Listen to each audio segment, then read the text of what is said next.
The issue of settlements, I think, is pretty much indefensible, actually, what's been going on, and particularly in recent years on the West Bank. But what is your overview of the settlement issue? My overview of the settlements, as in all topics, is what international law says. Under Article 49 of the Fourth Geneva Convention, it's illegal for an occupying power to transfer its population to occupied territory. Now, when that issue came before the International Court of Justice in July 2004, every single judge,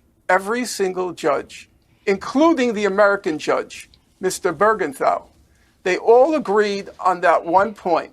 The settlements are illegal under international law.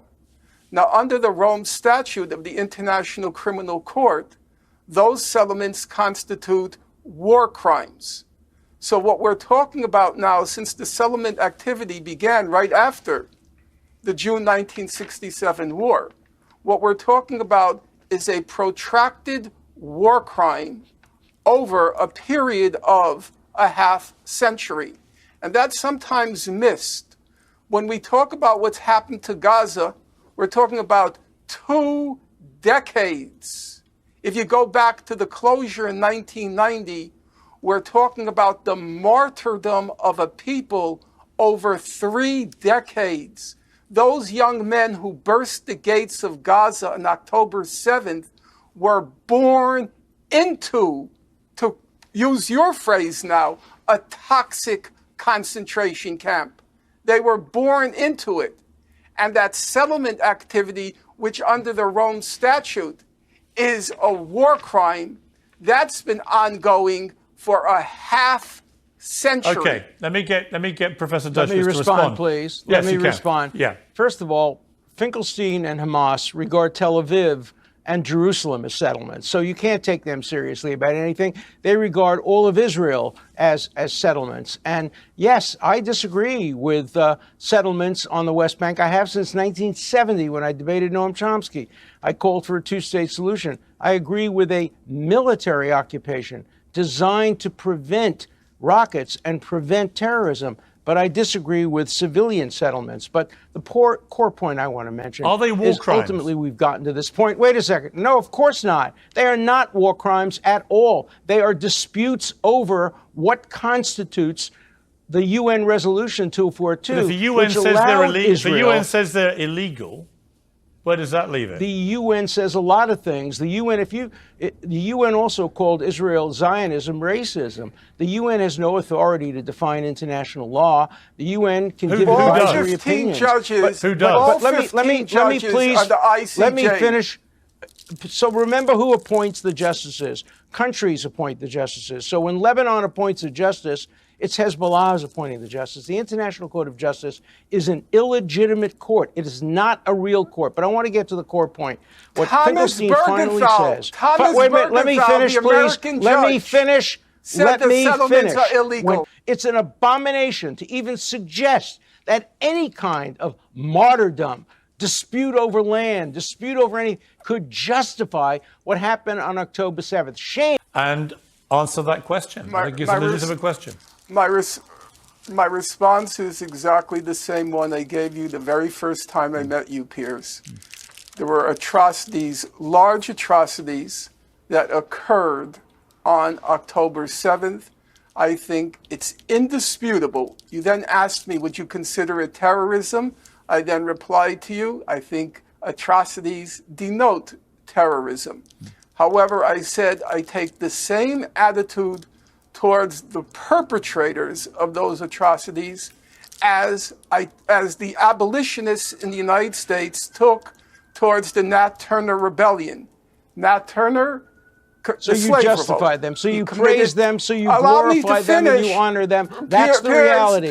Piers, can I finish? Yeah. Can I finish? Yeah. Nat Turner and the slave revolt committed horrible atrocities. The abolitionists said horrible things happened.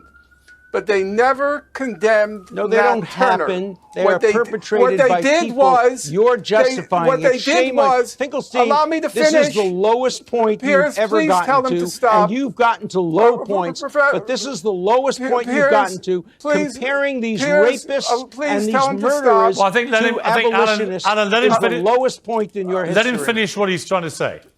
Sure. Thank Okay, you. let me have By the the last way, word. Nat Turner's rebellion. Okay, in Nat Turner's rebellion, they committed horrible atrocities, including beheading babies. That's a fact. However, the And you're abolitionists, justifying that. they did and you're not. justifying that. They did not. Please, Pierce, can you please tell him? To I think stop? let him finish the point he's making, and then you respond. Okay. Thank you. Thank you so Okay. much. However, the abolitionists did not condemn the perpetrators. The abolitionists kept saying, "We told you so.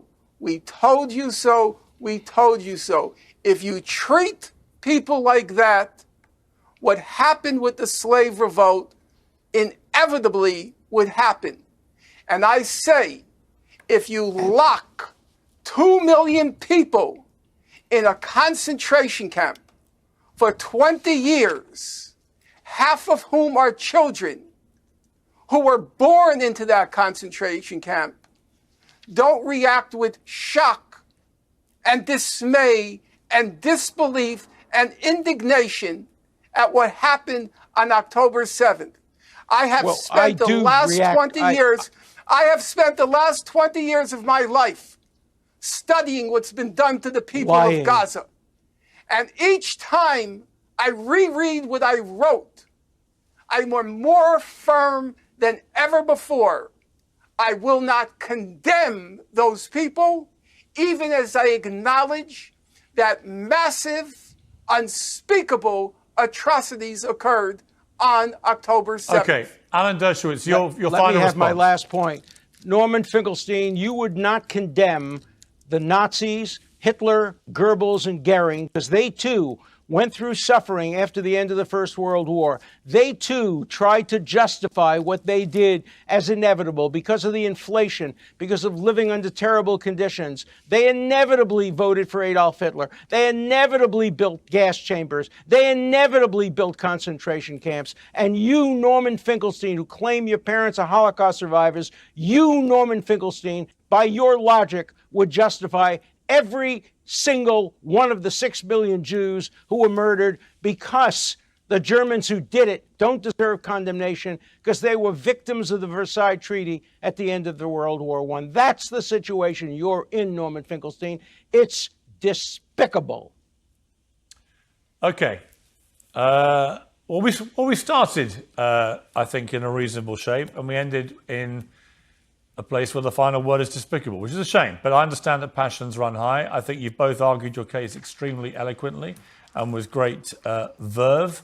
And I personally have sat and I've learned a lot, which is what I hope to do with these debates. So thank you both very much indeed for joining me, Professor Finkelstein, Professor Thank you, Dershowitz. Piers. I appreciate it. Thank you. Thank you, Piers. Thank you. you, Piers. As always, you were very fair. I respect it, and I feel obliged to acknowledge it. I appreciate that. I try to be. Thank you both very much indeed. Thank you. I agree. I agree with that. We agree with that one thing, that you're fair. Finally, I've reached a point of consensus between the two professors, which is that I'm fair. Thank you both very much indeed.